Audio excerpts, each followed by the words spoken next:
Assalamualaikum warahmatullahi wabarakatuh. Kita memulai kembali materi kita tentang Six Sigma. Jadi pada video kali ini dan video ataupun materi selanjutnya kita akan membahas lebih banyak tentang tools ataupun alat-alat yang digunakan dalam penerapan model Six Sigma.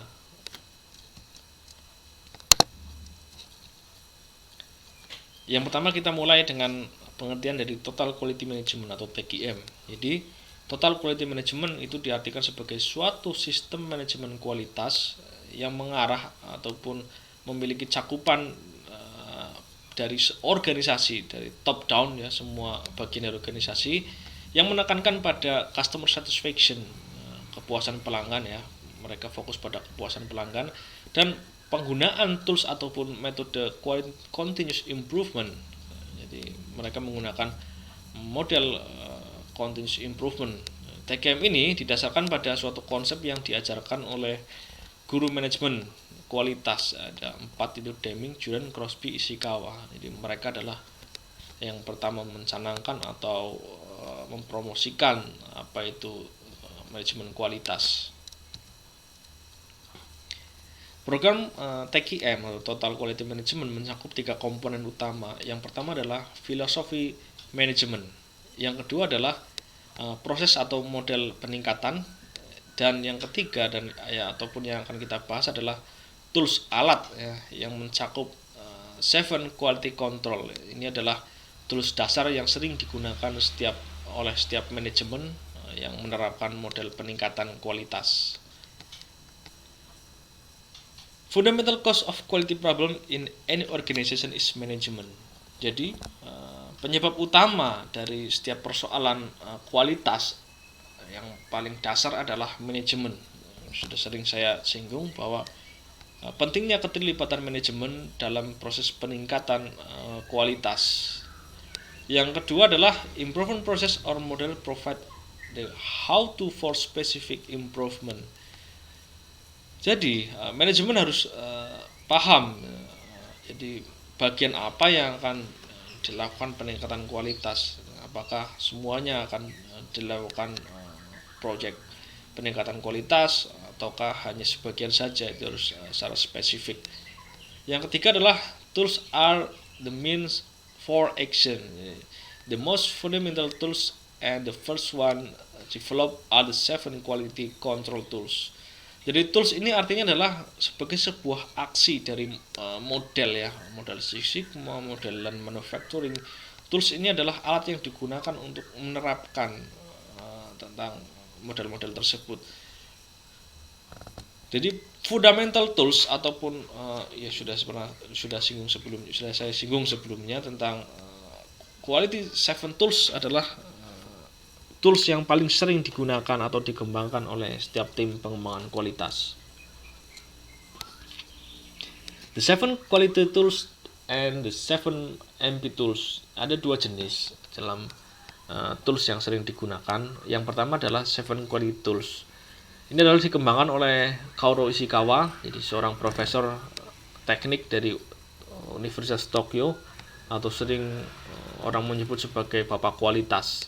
Apa saja yang terdapat dalam 7 quality tools? Yang pertama ada cause and effect diagram atau sering disebut dengan fishbone chart ya. Yang kedua ada check sheet, kemudian ada Sherwood control chart, ada histogram, Pareto chart, scatter diagram, dan flow chart. Ya, nanti kita akan breakdown satu-satu bagaimana tools ini bisa diterapkan dalam suatu model peningkatan kualitas. Selain 7 quality tools, jadi JUS melihat suatu organisasi ya pada tahun 76 melihat bahwa kebutuhan untuk peningkatan kualitas semakin melebar ya. Jadi tentang bagaimana membuat suatu inovasi dan perencanaan sebuah project. Jadi tim mengembangkan suatu tools baru yang disebut dengan 7 Management and Planning Tools atau sering disingkat dengan the 7 Management Tools. Apa saja? Yang pertama ada Affinity Diagram, kemudian ada Relation Diagram, Tree Diagram, Matrix Diagram, Matrix Data Analysis, raw diagram, dan process decision program chart. Nanti kita juga akan bahas tentang tools-tools ini dan apa hubungannya dan bagaimana menerapkannya model-model ini dalam suatu proses peningkatan kualitas. Nah, ini adalah generic quality improvement process.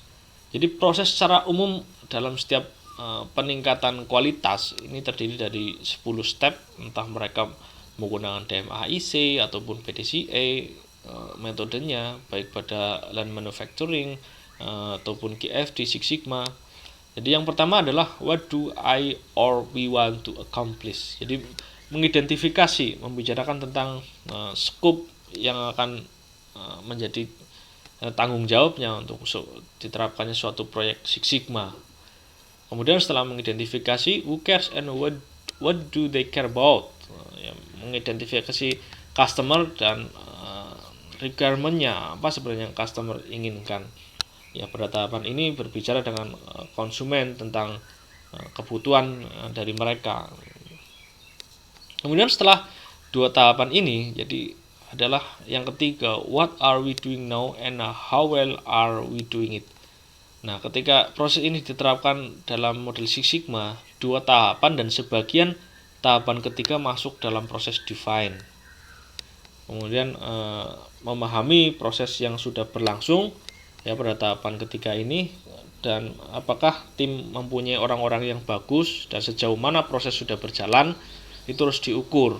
Jadi kenapa harus diukur? Jadi untuk mengetahui setelah program diterapkan apakah ada peningkatan ataukah tidak, jadi harus tahu. Nah, pada tahapan ketiga ini sebagian masih masuk tahapan measure ya, dan sebagian masih tahapan define. Kemudian yang keempat adalah what can do we better. Jadi mencari gaps ataupun opportunity, kesempatan peningkatan yang dapat diterapkan oleh perusahaan. Nah, yang kelima adalah what prevent us from doing better atau what are the underlying problems. Jadi kita harus tahu sebenarnya penyebab ataupun akar masalah yang terjadi dalam program ataupun berjalan suatu proses itu apa. Jadi ada proses analyze ya, ada 2 proses, yaitu yang pertama what can we do better and what are the underlying problem. Kemudian yang keenam, langkah improve-nya. Jadi improve-nya diterapkan, what change could we make to do better. Jadi mengembangkan solusi-solusi peningkatan, semua solusi yang ada, baik yang masuk akal ataupun tidak masuk akal, semuanya dikeluarkan. Jadi pengembangan suatu solusi peningkatan dan rencana. Nah, tahap ketujuh adalah pelaksanaannya, mengimplementasikan rencana-rencana tersebut. Yang kedelapan adalah how did we do if it didn't work, try again ya, monitor result. Jadi ketika suatu proses solusi diterapkan, kita harus tahu apakah proses tersebut bekerja baik, monitor hasilnya apakah sudah sesuai dengan rencana ataukah belum. Ketika tidak, harus kembali ke proses awal ya. Jadi kita lihat apakah identifikasi persoalannya sudah benar ataukah pada proses pembuatan alternatif solusi sudah sesuai. Nah, tahap ke-9 adalah sudah masuk tahap kontrol ya. If it work, how can we do it every time? Atau yang sering kita sebut sebagai standarisasi. Jadi bagaimana kita dapat menerapkannya suatu model yang ataupun suatu solusi yang sudah bagus distandarisasi untuk dapat diikuti oleh semua tim yang ada tanpa terkecuali. Yang ke-10 atau tahapan terakhir adalah atau masuk tahapan trial control adalah what did we learn ya. Jadi pembelajaran apa yang kita dapatkan dari proses ini. Selain itu juga jangan lupa untuk merayakan suatu keberhasilan, menghargai suatu proses yang sudah kita capai. Jadi membuat kesimpulan dari suatu proses dan mengidentifikasi pembelajaran yang didapatkan. Yang pertama, terus yang akan kita bahas adalah cause and effect diagram atau diagram fishbone ya. Jadi fishbone diagram atau cause and effect diagram merupakan salah satu alat tools dari QC7 tools yang digunakan untuk mengidentifikasi dan menunjukkan hubungan antara sebab dan akibat agar dapat menemukan akar penyebab dari suatu permasalahan. Jadi mencari permasalahan yang terjadi itu penyebabnya apa, itulah fungsi dari fishbone diagram. Kemudian fishbone diagram ini sering digunakan untuk menunjukkan faktor-faktor penyebab ya tadi sudah disinggung, dan akibat kualitas yang disebabkan oleh faktor-faktor penyebab tersebut. Kemudian fishbone diagram atau cause and effect diagram ini digunakan untuk yang pertama mengidentifikasi akar penyebab dari suatu permasalahan, yang kedua mendapatkan ide-ide yang dapat memberikan solusi untuk pemecahan suatu masalah, dan yang ketiga membantu dalam proses dan penyelidikan fakta lebih lanjut. Nah, ini adalah contoh dari fishbone diagram. Efeknya adalah kita harus tulis dulu apa sih persoalannya, itu produktivitas alat rendah. Disebabkan oleh apa? Kita lihat oleh diagram fishbone ya, ataupun tulang ikan. Ini kan seperti tulang ikan. Jadi ada 6 faktor utama yang biasanya digunakan, yaitu ada materialnya, manusianya, pengukurannya, lingkungan, metode, mesin. Nah, ini 6 faktor utama yang sering didasarkan ataupun digunakan. Kita lihat dari yang pertama misalkan dari materialnya. Kenapa materialnya kok bisa produktivitas alatnya rendah? Kita lihat dari kualitas part. Kenapa kualitas partnya misalkan tidak original ya? Kenapa tidak original? Karena membeli dengan harga yang murah. Kita identifikasi satu-satu. Dari manusianya misalkan, kenapa? Ada persoalan apa? Supervisinya lemah atau pengawasannya lemah. Kenapa kok bisa lemah? Misalkan satu supervisor itu harus memegang 25 unit misalkan. Ini juga satu persoalan. Jadi kita cari tahu terus persoalan-persoalan tersebut dengan kata mengapa. Nah, ini contoh lagi reliability-nya. Kenapa ini kok mesin reliability-nya rendah? Oh, ternyata high hour meter, misalkan mesin terlalu bekerja sangat keras sehingga reliability-nya rendah. Nah, ini semua diidentifikasi dari setiap faktor-faktor ini. Ini contoh dari fishbone diagram. Demikian pembahasan materi pada kali ini. Semoga bermanfaat. Kurang lebihnya mohon maaf. Wassalamualaikum warahmatullahi wabarakatuh.